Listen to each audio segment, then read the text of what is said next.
నమస్కారం. ఇది గోవిందపల్లి విలేజ్, దర్పల్లి మండలం. ఈ రైతు పేరు గోపాల్ నాయక్. ఇప్పుడు ఇది వాడింది పొలము, ఇది వాడని పొలము. ఇప్పుడు రిజల్ట్ అనేది మనము చూద్దాము. అది తీసుకురండి సార్. ఒకటి వేకిస్తాను, తీసుకురా.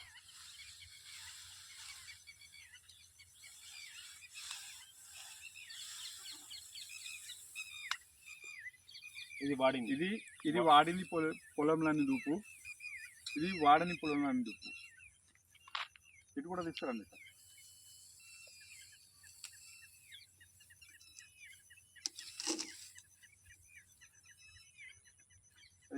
ఇది వాడండి, లెక్క పెట్టండి. ఇది వాడని దుబ్బు, ఇది అది వాడింది.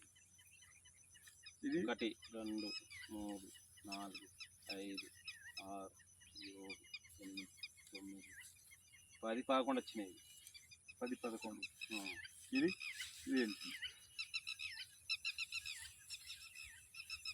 1 2 3 4 5 6 7 8 9 10 11 12 13 14 15 16 17 18 19 20 21 22 23 24 25. ఇది వాడండి, ఇది వాడింది పొలం నందుకు. ఇది వాడండి. వేరు వ్యవస్థ కూడా చాలా మనకు కనిపిస్తుంది. ఇది వాడని పొలం దూపు, ఇది వాడని పొలం దూపు.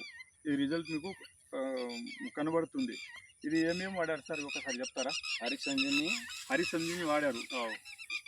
ఎన్ని రోజుల నుంచి వాడుతుండ్రు? నేను ఇప్పుడు 4 years అయిపోయింది హరిసంజీని వాడి. ఎట్లా వాడుతున్నారు హరిసంజీవిని?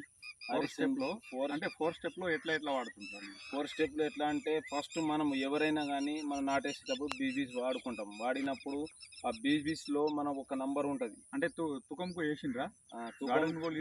తుకంకి ఒక బిగెడ్కి ఒక పాకెట్ 2 పాకెట్ ఇట్లా చూసుకుంటూ వాడుకున్నా.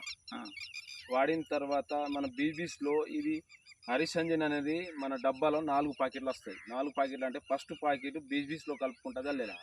బీస్ ఏమైనా అంటే వాడారా, లేకపోతే బీస్ ఇంతకుముందు స్టార్టింగ్లో 2 సంచులు వాడేటోళ్ళం. ఇప్పుడు 2 సంచులు ఎందుకు వాడుతున్నాం? తక్కువ అవుతుంది ఈ హరిసంజని కాబట్టి మనము తగ్గించుకుంటూ వస్తున్నాం. 10 కిలోలు 10 kg. ఇప్పుడు ఫస్ట్ నాడు 2 సంచులు, తర్వాత మనం వాడుకుంటూ వచ్చినప్పుడు ఇట్లా 10 కిలోలు తగ్గించుకుంటూ వస్తున్నాం. అయినా కానీ మనకు రిజల్ట్ అనేది సూపర్ వస్తుంది. కాబట్టి నేను చేంజ్ చేసుకుంటూ వస్తున్నా. యూరియా కూడా మనం బిగేడ్కి 1 సంచి వాడతాం, అది కూడా తక్కువ. ఇప్పుడు 4 ఎకరాలు ఉంటుంది. 4 ఎకరాలకి నేనేం చేస్తున్నా అంటే 2.5 సంచులు కొడుతున్నా పూటకు. మళ్ళీ స్ప్రే చేసుకుంటున్నా. హరిసంజు సెకండ్ పాకెట్ స్ప్రే చేసుకోవాలా. దాని తర్వాత మళ్ళీ 2.5 యూరియా చల్లుకొని సెకండ్ పాకెట్ స్ప్రే చేసుకోవాలా. ఎన్ని రోజులకు స్ప్రే చేస్తుర్రు? 20 days చేస్తుండ్రా, 25 days చేస్తుర్రా? 25 days కాదు, మనము పొలం వేసిన తర్వాత 20 రోజుల తర్వాత ఫస్ట్ కొట్టుకుంటాం. దాని తర్వాత మళ్ళీ 25 రోజులు అయిందనుకో, కలుపు తీసిన తర్వాత సెకండ్ పాకెట్ మనము స్ప్రే చేసుకోవాలా. 2 అయిన తర్వాత మళ్ళా ఇంకొకటి మనం ఏం చేస్తున్నామంటే, పొట్ట వస్తుంది. పొట్ట రాగానే బయట పడే మూమెంట్లా గింజ మనకు వెళ్ళగానే ఇంకో స్ప్రే చేసుకోవాలా. 3 పాకెట్లు అవి స్ప్రే చేసుకోవాలా. బీపీలో ఒకటి 4 పాకెట్ కంప్లీట్ వేసుకోవాలా. అయితే మనకు ఈ పొలం అనేది ఏ రోగం లేకుండా దీనికి చూడొచ్చు. ఇప్పుడు ఏ రోగం లేదు, ఏ రోగం లేకుండా వస్తుంది. వేరేదైతే దుమ్మ పొట్టు తాళగింజలు ఏమైనా ఉన్నాయా? ఏం లేదు, సూపర్ వస్తుంది. మనకి ఈ పొలం చూస్తే ఒకటే లెవెల్ వస్తుంది, మనకి ఏ టెన్షన్ లేదు.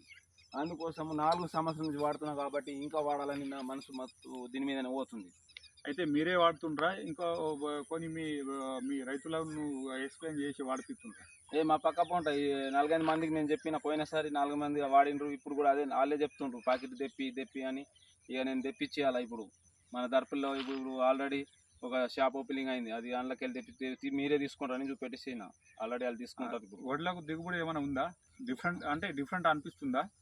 వడ్లకు అనేది అంటే పోయినసారి కన్నా కొంచెం మనకు ఒక 4 ఎకరాలకు ఒక డబ్బా ఇట్లా ఎక్కకెళ్తుకుంటూ పోయే వరకు మనకు ఇంచుమించు 10 ట్రాక్టర్ దాకా అవుతుంది. ఇప్పుడు నాకైతే ఫిక్స్ 10 ట్రాక్టర్ అవుతుంది. 4 ఎకరాలకు 10 ట్రాక్టర్లు మాత్రం అవుతున్నాయి. ఓకే. ఇట్లా కొన్ని కొన్ని ఇప్పుడు మనకు ఏ రోగం లేకుండా వేరే మందు కొట్టినాం, గుళికలు కొట్టుదాం, ఇది కొడదాం అంటే మనకు అది మస్తు ఖర్చు అవుతుంది. ఆ ఖర్చు వలన మనం దీన్ని చల్లుకుంటే ఏ ఖర్చు లేకుండా మంచిగా సేఫ్ బయట పడుతున్నాం మనం. ఓకే సార్, ఇట్లానే అందరికీ మీ దగ్గరలో మీ రిలేషన్ వాళ్ళకు మీ ఫ్రెండ్ సర్కిల్లో ఎవరైతే ఉంటారో అలాకు మీరు వాడిపియాలని అనిపిస్తుందా, లేకపోతే మీరే వాడుకుంటున్నారా? ఆల్రెడీ నేను వాడిపిస్తున్నా కదా. ఇప్పుడు మా బామ్మర్ది వాడిపిస్తున్నా, మా తండ్రుల ఇద్దరు, మా దేవి సార్, మన ఇలా అందరికీ వాడిపిస్తున్నా. Okay sir, thank you sir. జై హర్షియం. జై హర్షియం.